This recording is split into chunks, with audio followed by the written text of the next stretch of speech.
Participants, young women and girls, discussed issues that strengthen their role in peace processes.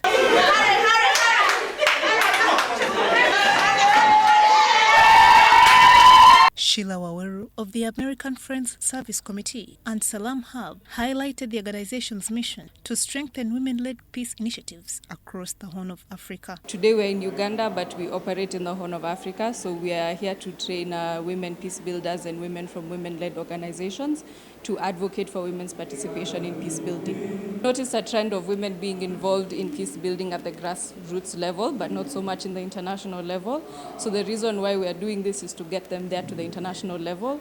Also, we know from research that peace building processes that include women are more sustainable and are more likely to last. Director Friends Women Peace Initiative Uganda, Chimono Sylvia, and Apollo Wopicho emphasized empowering women as key actors in conflict resolution. Finding a way of being involved in the decision-making processes of peacemaking, especially in their communities, their workplaces, in the areas that they work in. Because in most places, men have been barriers to their participation. Whenever there is any peace building meeting, the women are not included. So we were looking for strategies on how to reach where they are making those decisions. Gathering here a number of women, the CSOs, the CBOs, and the faith-based and even cultural-based societies from Uganda, purposely to see how we can bring up these communities together, societies together, to agitate for peace.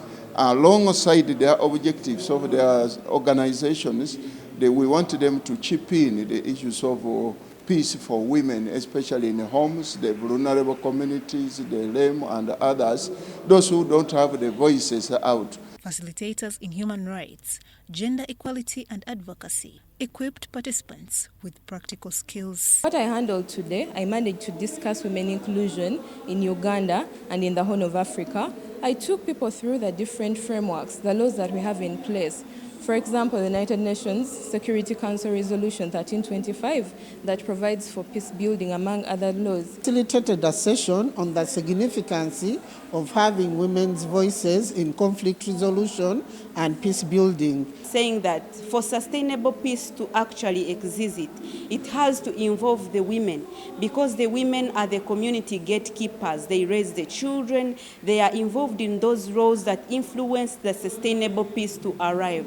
I've learned so many things that our communities has been blocking most women to participate in. The knowledge that I've gained, I'm going to use to mobilize different women in our communities.